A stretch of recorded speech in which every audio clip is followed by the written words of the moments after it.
Usinikimbie ndugu yako Doto Magari hapa. Tunajuana vizuri, tumbo moja, baba moja. Vipi ndugu yangu? Mkono wa bahati. Shwari. Kwema? Salama. Salama? Salama. Vipi Kenya huku? Kuja kupunga upepo kaka. Upepo wapi? Nimeona magari yanapandisha. Yale anapeleka service au vipi ndugu yangu yani? Bima. Bima wapi bwana? Wewe sikiliza nikwambie. Nimepita Dar es Salaam mikoa yote kule nakuta majina kwenye nyumba zako ni jina tu Chief Godlove. Yabaki jina tu. Wewe nakutafuta ndugu yangu sikuone kumkuta mfanyakazi. Bana bosi kaenda kununua vocha anarudi sasa hivi. Nasubiri lisali moja hakuna mtu. Doto Magari nikasema sio kesi. Nikafunga rada ikasoma Kenya. Nimekuhudukia ndugu yangu. Tatizo nini? Kwanza uje na kamera. Ngoja mwenyewe sasa hivi natembea mwenyewe. Yaani mimi sasa hivi ni mimi man. Wa bongo na wajua mashushushu. Uje na kamera. Hakuna kitu kama hicho. Sikiliza nikwambie. Kaka. Pale umekuta nini? Jina.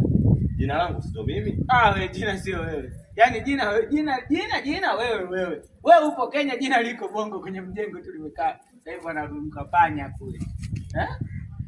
Alafu usitokijua kule stories zilizopo kwamba zile mali walikuwa wamekupa tu. Kwamba wewe unatembeleaga majina ya wanaume wenzio. Unapewa mali ni unatamu. Wapi mzaji jicho la tatu bana funguo tuonyeshe kadi. Tuonyeshe kadi wauni. Oya wabongo.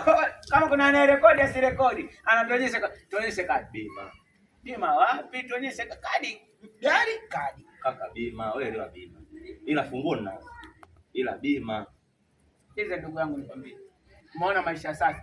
Mwanaume skanga mtafutaji anatafuta kwa jasho. Cha kwake kidogo hicho anaridhika. Ila wewe ndugu yangu umeona wale mabosi kuja kukuletea magari sini ya msaada vitu wakupe brand utoke uende duniani huko watu wakushangae unajikuta mzee wa jicho la tatu utauponza. Yaani bosi kama kuna kambale unajua kuna papa naye ana nyangumi.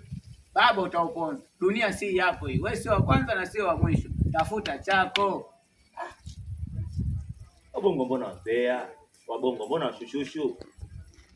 Sasa safari hii naenda China.